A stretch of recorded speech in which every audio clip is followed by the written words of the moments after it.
Welcome back. 3 years ago, we did a series called Christians Every Christian Should Know. And we looked at some amazing people of the faith like Helen Roseveare, John Calvin, Charles Spurgeon, John Wycliffe, Don McLean, R.C. Sproul, and some others. Throughout history, God has used faithful Christians to impact his kingdom and encourage other Christians. Studying their lives and the adversities they faced, seeing that despite those adversities, they remained firm in their faith regardless of the consequences, is really edifying and inspiring. Just how they worship and pray can all be inspiring. Without And a it doubt. should, yeah, and it should challenge us, and it does challenge us.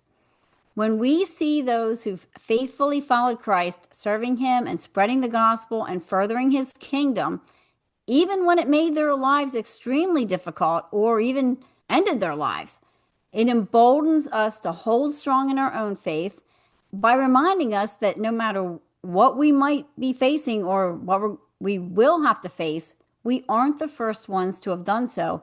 And it reminds us that we're never alone. Yeah, absolutely.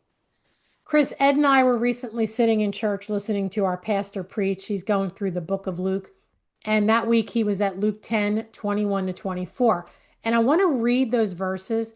They say, "In that same hour, Jesus rejoiced in the Holy Spirit and said, I thank you, Father, Lord of heaven and earth, that you have hidden these things from the wise and understanding and revealed them to little children. Yes, Father, for such was your gracious will.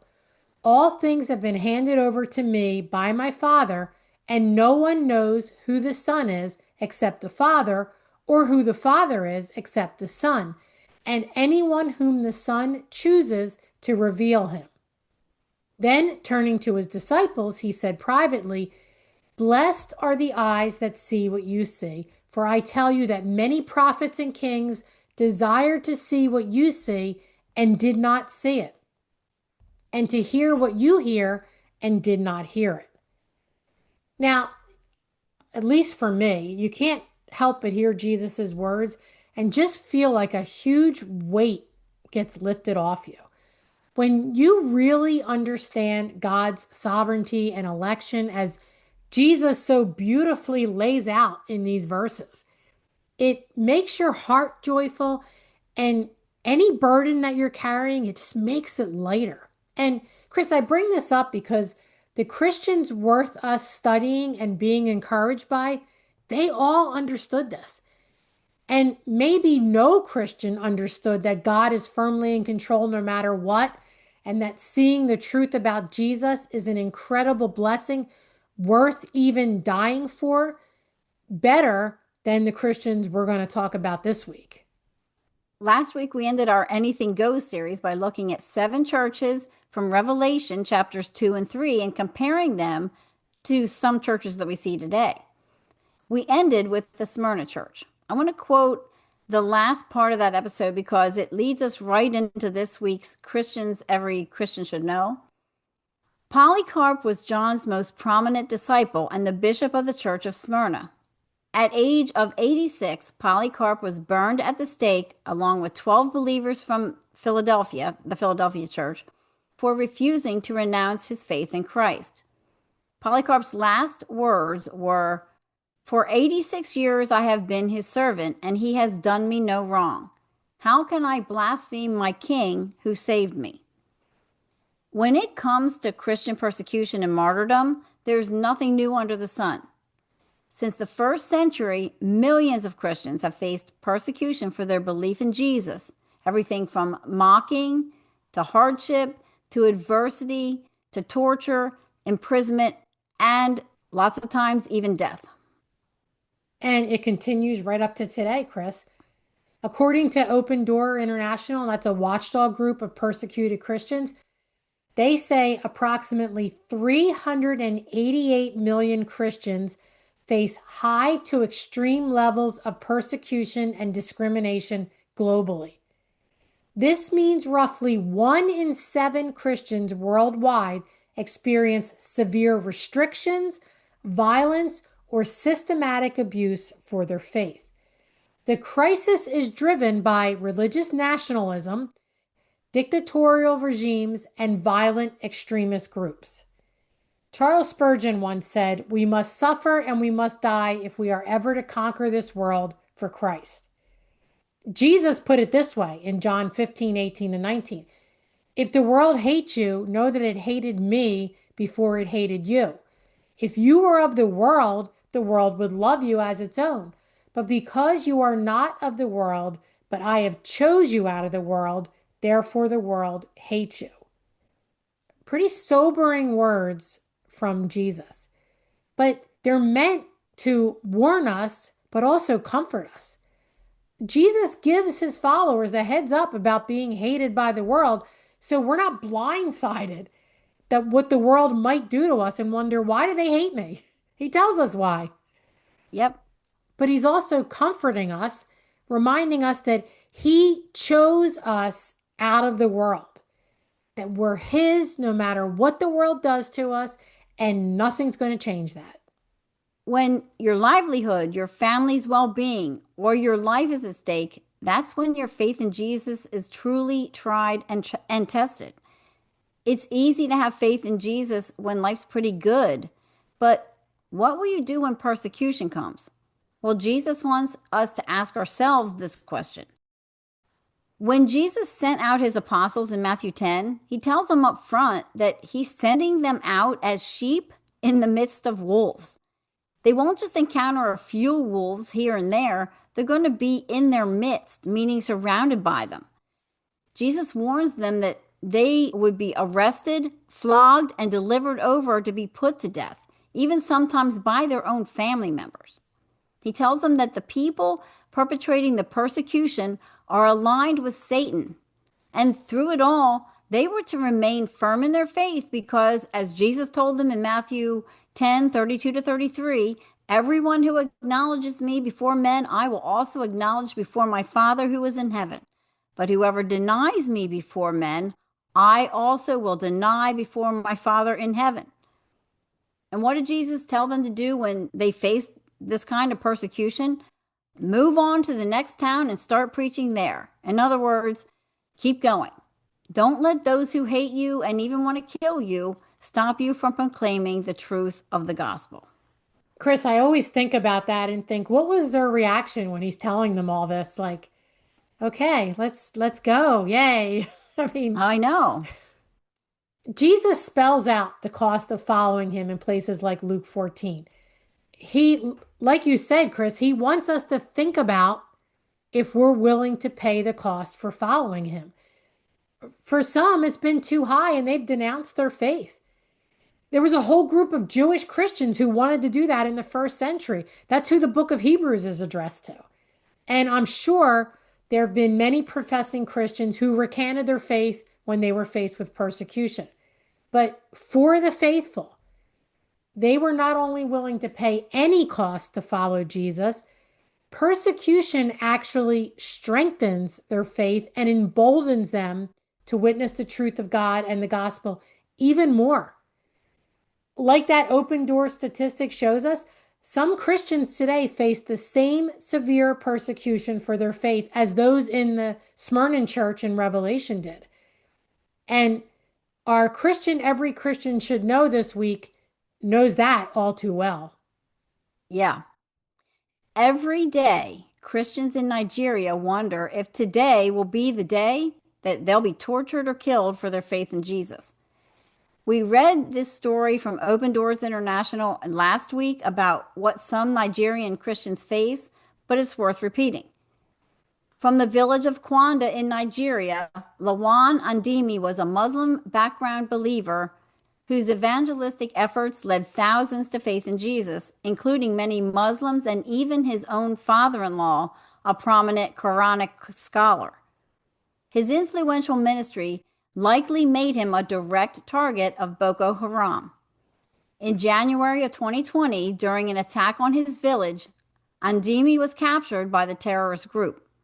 Shortly before his martyrdom on January 20, 2020, Boko Haram released a video in which Andimi defiantly declared, I have never been discouraged because all conditions that one finds himself in is the hands of God. By the grace of God, I will be together with my wife, my children, and my colleagues. But if the opportunity has not been granted, it is the will of God.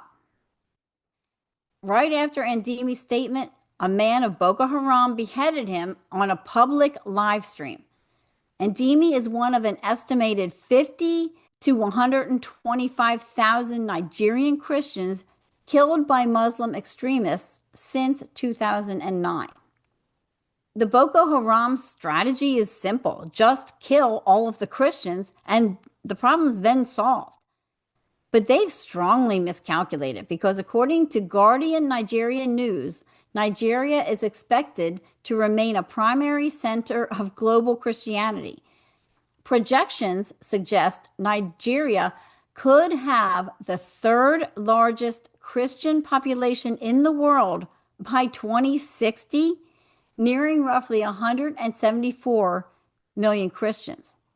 Yeah, So it's spreading. yeah, It's that's not getting less. not at all. That's unbelievable. And, like France and England are helping out because they're going very un-Christians. So Yep. they're losing Christians. Yep.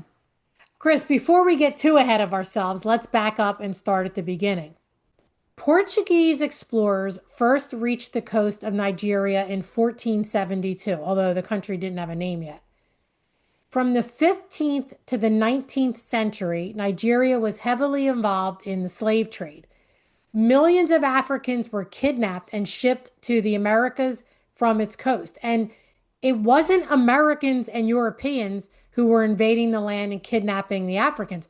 It was local Nigerian kingdoms and traders. That's why this whole thing of reparations and stuff, they're not looking at the full picture. No, they're not because it was their own people. That's right. These Nigerians, although they weren't called Nigerians at the time, they worked as middlemen for the captains of the slave ships. They would get people from rival groups and sell them to the European buyers in exchange for guns and cloth and other goods.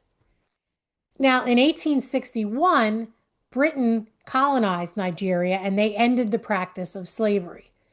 In 1897, a British journalist began using the shorthand name of Nigeria for the country because of the country's location near the Niger River, and the name just stuck. In 1914, Britain combined the north and south of the country to make one nation. This was called the Amalgamation of Nigeria. In 1960, Nigeria got its independence from Britain and they became their own independent country. In the 9th century, Egypt brought Islam to Nigeria. When the Portuguese arrived, Nigeria was fully immersed in Islam. But after the Portuguese landed there, they began to send missionaries to the country. In 1515, Portuguese priests set up a small church and school in the kingdom of Benin, which is a modern-day Edo state. Later in the 16th century, the king of Wari embraced Christianity, and all of the royal line professed Christianity for over a century.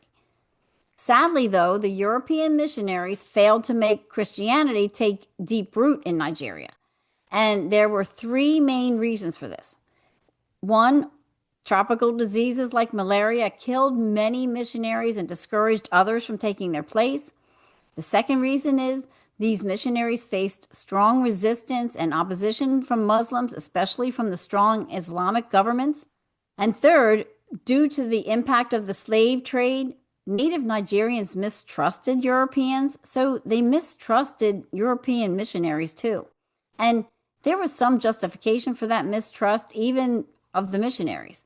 There were some Europeans who went to Nigeria under the guise of being a missionary, only to instead to be complicit in helping with the slave trade. This all changed, though, in the 19th century when the slave trade was abolished. After emancipation of the slaves in Europe and America, and with Britain still in control of Nigeria, converted ex-slaves and evangelical missionaries were trained and sent to Nigeria as missionaries. And this time they were highly successful. Christianity grew exponentially, and many churches were planted there. After Nigeria received its independence from Britain in 1960, Christian revivals began to take place on Nigerian college campuses, especially during the 70s. They were the most strong. The revivals led to the establishment of student fellowships and mission organizations. However, also happening at the same time, the tension between the Muslims in Nigeria and the Christians was beginning to grow and escalate. And Muslims began perpetrating violence on the Christians. There was a nationwide census done in 1973 to measure the religious makeup of the country. However, the results were never published, and the allegations say it was data falsification or something. There's a whole fraud thing of why they didn't publish it. Now, the country did another one in 2023, but they omitted the religion question. And speculation was it was either omitted because of the volatility and violence it could set off, or because the government didn't want to reveal just how widespread Christianity was becoming in Nigeria. But other research has been done, and it's shown that both Islam and Christianity are growing in Nigeria. From 2010 to 2020, Nigeria's Muslim population rose 32% to 120 million people, and its Christian population grew by 25% to 93 million. And these numbers make Nigeria the country with the fifth largest Muslim population and the sixth largest Christian population. And they're the only country in the world that has Christian and Muslim populations ranking in the top 10. And we tell you all this because, I think a lot of people assume that in Nigeria there's just a smattering of Christians among millions and millions of Muslims, but that's not the case at all. No. So, how has the persecution against Christians gotten so bad in Nigeria if the number of Christians in the country is so big? Well, after Nigeria gained independence from Britain, there were ethnic strifes that led to military coups, during which there was civil war, starvation of millions, execution of leaders, moving the capital city. Civilian rule was reestablished in 1999 with the election of a president. Ethnic strife, which was formerly held in check by periods of military rule, erupted in the early 21st century. The friction between Muslims and Christians was exacerbated after some of the northern and central states adopted Islamic law in 1999.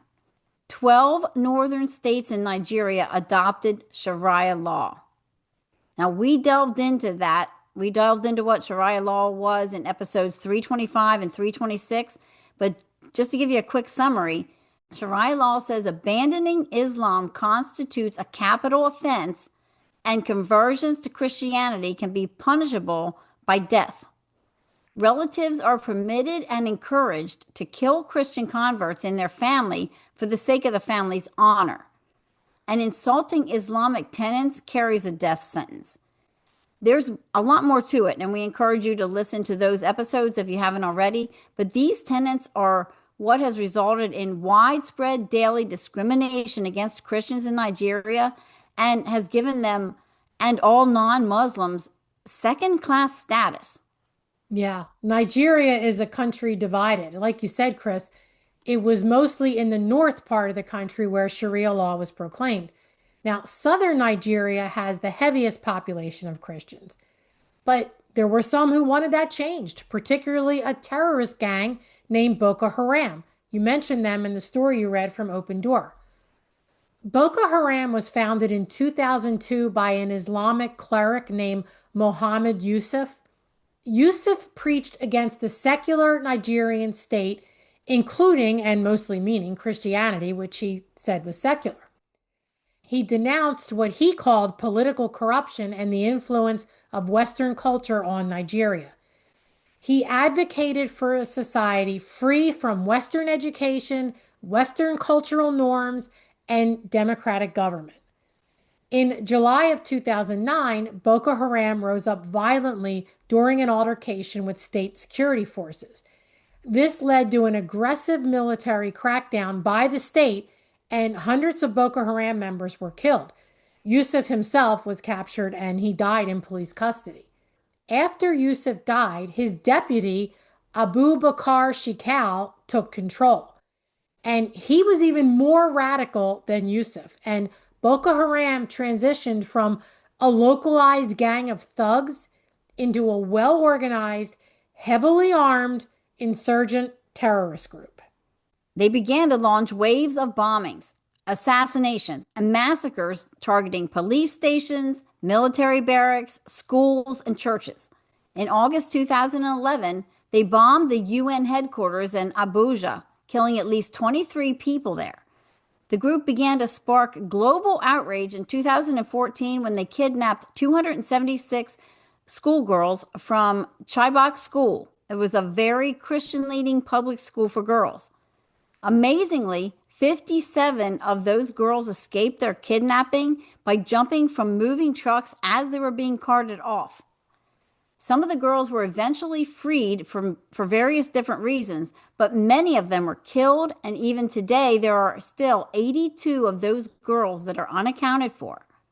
Continuing their reign of terror in 2014, Boko Haram seized large swaths of territory in northeastern Nigeria and declared it an Islamic caliphate. This was huge because the group transitioned from just carrying out hit and run attacks to actively seizing, holding, and governing towns. The group used the city of Gwaza as its central base and established a reign of terror over the region as it enforced Sharia law. Boko Haram, specifically Abu Bakr Shekau, found a strong ally, another terroristic group from Iraq called the Islamic State's West African Province, or ISWAP. The alliance didn't last long, though. In 2016, disputes over ideology and tactics led to a major schism between the two groups. ISIS, which is Iraq's major terroristic organization, appointed a new leader of ISWAP, and ISIS had such an influence on ISWAP that now it's often referred to as ISIS West. ISWAP executed its terrorism mostly by targeting military installations. Boko Haram continued to execute its terrorism through extreme brutality, looting, and the targeting of civilians. Now, Shekau died in 2021 during a clash with ISWAP, and both Boko Haram and ISWAP continued to persecute Christians and other non-Muslims in Nigeria. They've been responsible for the deaths of tens of thousands of people, and that number is rising dramatically. They've now turned their attention towards the total genocide of Christians in Nigeria. Boko Haram and ISWAP have burned countless churches and even some mosques that they considered too moderate for their taste. Like we said, the majority of the Christian population in Nigeria is in the southern region, but in the central part of the country is farmland. The farmers there are predominantly white and Christian. Recently, unbelievable violence has erupted against them, mostly because they are white and they're Christian, but also because Fulani Muslim herders in that country want their land and their resources that come with it. Between ISWAP trying to completely wipe out Christianity in northern Nigeria and Boko Haram and these Fulani herdsmen killing farmers, Nigeria has become a global epicenter for martyrdom of Christians. Every year, the martyrdom of Christians in Nigeria exceeds 4,000, a figure that often surpasses the combined total of all Christians killed every place else in the world. Based on a report released in April of 2023 by the International Society for Civil Liberties and Rule of Law, no fewer than 52,250 Christians in Nigeria have been killed over the past 14 years. There's a video out that shows a long stretch of road in Nigeria with crosses all along it, marking the graves of white Christian farmers who have been killed and had their land stolen. On top of the killings, another 4 million people have been displaced due to this violence, and the majority of those are also white Christian farmers. Yeah, and remember, these aren't white Christians who moved into Nigeria to take the country over. They're not even missionaries. They're Nigerian citizens. But despite their being citizens, the the Nigerian government refuses to denounce the brutality against them. Many think that either the government isn't able to control Boko Haram and ISWAP or they don't want to. But whatever the reason, Nigerian President Bola Ahmed Tinubu on several occasions has firmly rejected claims that Christians are being specifically targeted or facing genocide in the country. He says, and I'm quoting, that the violence is a complex security challenge driven by regional terrorism and resource conflicts. Well, whatever he wants to call it, the killing of Christians in Nigeria is just getting worse. And without any action from the Nigerian government or intervention from a concerned third party, Boko Haram and ISWAP will continue to target and kill and terrorize Christians in the nation. Both Boko Haram and ISWAP have declared war on Christians, and now they've been joined by other Muslim insurgents like the Fulani herdsmen that we mentioned, and they're a jihadist group of like 25 to 40 million. And of course, they're getting help because they're getting the land, so they're happy to join in. And don't think for a minute that Boko Haram or even ISWAP is just a group of ragtag terrorists. They are highly organized and they are well funded. Genocide Watch has traced a good bit of Boko Haram's funding to the Fulanis. And this makes sense because the Fulanis want the farmers' land and Boko Haram is helping them get it by killing the farmers. In addition, Boko Haram is getting support from the Nigerian army. So not only is the Nigerian government not stopping the killings, their military is aiding it. And make no mistake that what is being done to Christians in Nigeria is organized, it's systematic, and it is very intentional. And this will anger you even more. Those denying that there's any kind of genocide taking place in Nigeria say that the massacres against Christian farmers prompted by the Muslim herdsmen is just the traditional herder-farmer conflict. In fact, that's the dominant narrative used by the UK's Foreign Office. They say that climate change, of course, climate change is mostly to blame for these conflicts, as the climate crisis has caused the region to, be stricken by drought. Even the U.S. ambassador to Nigeria and the president of the American University in Nigeria are spouting the same type of garbage. But while they brush off the killings as just conflicts, the massacres are becoming even more deadly. Boko Haram and other jihad groups sometimes attack by arriving in trucks with 100 or more armed killers. In 2022, they derailed a train and took 200 hostages. They've massacred hundreds of Christian worshipers while they were in church on a Sunday morning. They burn whole Christian villages and kill everyone in them. Once the terrorists kill everybody in a Christian village, the land's transferred to the Fulani to use for cattle grazing. There was a governor in the state of Benue named Samuel Ortom who tried to stop these violent killings of white Christian farmers by prohibiting cattle from freely grazing on farmland that belonged to another ethnicity. And that prohibition was totally ignored and then reversed by the Nigerian president. Governor Ortom was arrested by the Economic and Financial Crimes Commission for allegedly misappropriating state funds. He was then suspended from politics in August 2024 for allegedly supporting candidates from the rival political group during the 2023 elections. Guess who heads up the Cattle Breeders Association of Nigeria and so has a vested interest in getting rid of Governor Ortom and his bid to stop the herdsmen from taking the farmers' land? Well, the Nigerian president himself. In fact, the members of the Nigerian military have invested a lot of money purchasing large herds of cattle and giving them to the Fulani herdsmen to take care of. And to protect their investment, the military has provided the herdsmen weapons to carry out the killing of farmers to, guess what? Obtain more land. It's always about money, isn't it? It's always about money. It's greed, greed, greed. And Yeah.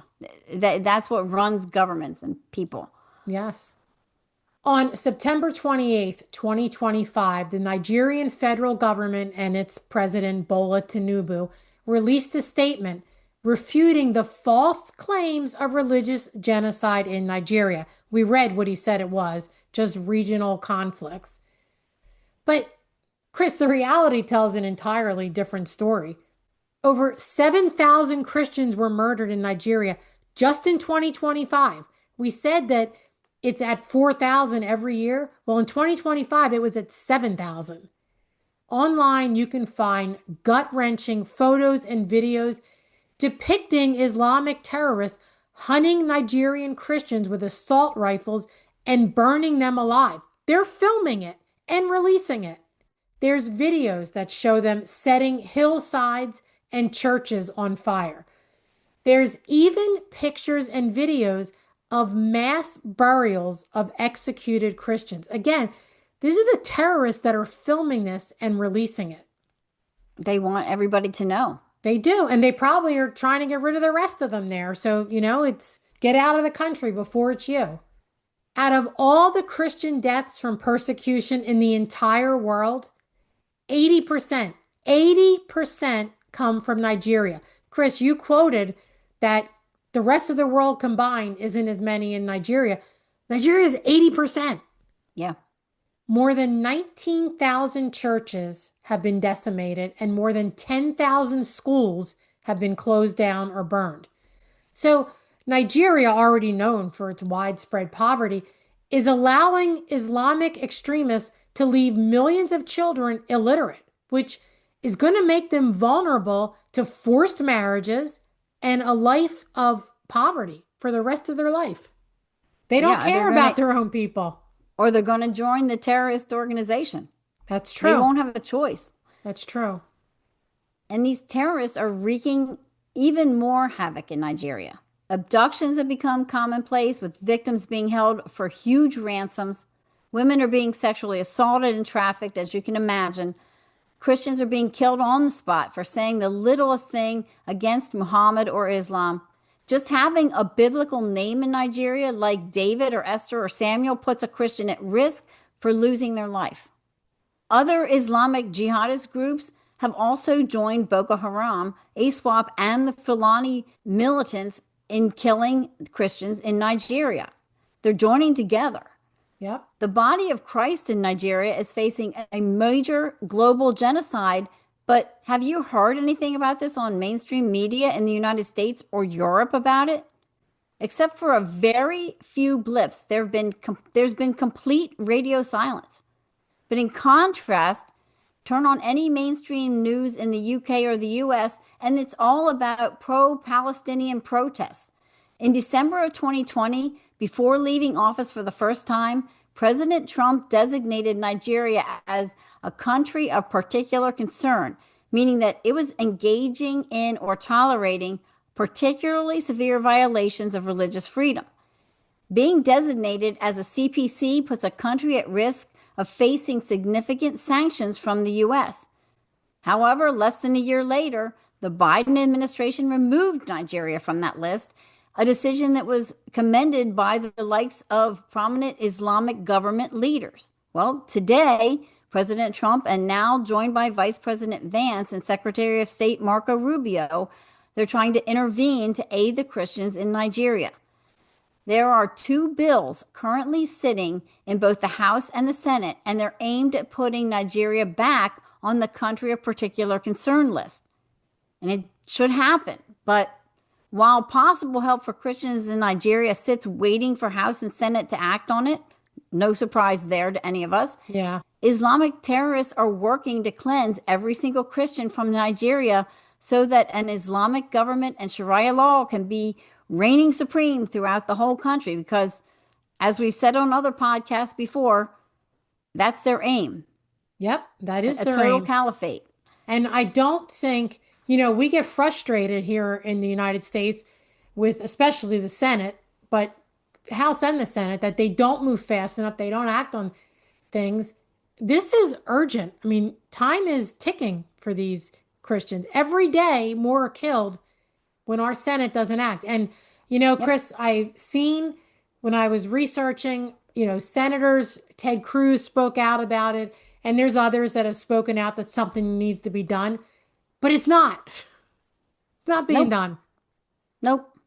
But don't count out the Nigerian Christians. They are not going out quietly. Even though they are getting no help at all, no press coverage, no other government helping, they are not going out quietly. Despite the real threat, the very real threat of being killed on a daily basis, Christianity is growing rapidly in Nigeria. We stated the stats at the beginning of the episode. Churches are being planted and expanded, and they're drawing millions of new followers. In fact, they built one church, the Redeemed Christian Church of God. It can hold up to 1 million worshipers. Other churches are holding large outdoor events, and they're using modern worship music and engaging services, and they're attracting thousands of young people in Nigeria. On top of that, Christians in Nigeria are having lots of kids, which is helping expand the Christian demographic. And another reason for the growth of Christianity is missionaries. Despite the danger, Nigeria has one of the most active missionary networks in all of Africa. So while we should be horrified at what's happening to our brothers and sisters in Nigeria, and we should pray for their protection and that the U.S. or another country intervenes and stops the massacres, we should be inspired by them. We don't witness to people or talk about our faith because we're embarrassed or afraid of rejection. These people are doing it at the risk of their own lives. They're proclaiming the gospel, they're having children, they're raising those children up, and we're doing none of that. I think of Americans, not so much Christians, but saying, oh, the world is too bad. Well, I'm not having kids. It's too bad to bring kids into. Look at the world they're bringing the kids into because they understand God said, keep having babies. Yeah, fill the earth and subdue it. There's an anonymous quote that says, "We do not know the value of Christ if we will not cleave to him unto death." Well, the Christians in Nigeria get this. Christ is so precious to them, they would rather die than deny him. Yep. Chris, I want to read a quote from persecution.org. They said, across the world today, millions of Christians gather to worship Christ under circumstances that most believers in the West can scarcely imagine. Some meet in secret apartments, others gather in forests, deserts, or remote villages. In some places, churches cannot display a cross, ring a bell, or publicly identify themselves as Christians without risking harassment, imprisonment, or violence. For these believers, faith is not merely a cultural identity or a Sunday activity. It's a decision that carries real consequences. The reality is sobering. In many parts of the world, following Jesus may cost believers their jobs, their families, their freedom, or even their lives. Yet something remarkable happens in these environments of pressure and opposition. Repeatedly, observers notice that the church under persecution often displays extraordinary spiritual vitality, deep prayer, courageous evangelism, sacrificial community, and unshakable faith. In other words, the persecuted church frequently embodies a form of Christianity that closely resembles the faith we encounter in the New Testament. This observation raises an important question for the global church. Could it be that the persecuted church is not an exception to Christianity, but a clearer reflection of it? That's a great, great question. Ancient Yes. theologian Tertullian would agree with that. He said that the blood of martyrs is the seed of the church. Where there is martyrdom, there the church will flourish. We as Christians shouldn't go looking for persecution, but as the Nigerian Christians show us, if it comes looking for us, we better be ready, and we better be able and ready to respond like they will, like they are. So, how will we respond? That's a question we need to ask ourselves. Yep. Good question to think about and end on. Have a blessed day, everyone.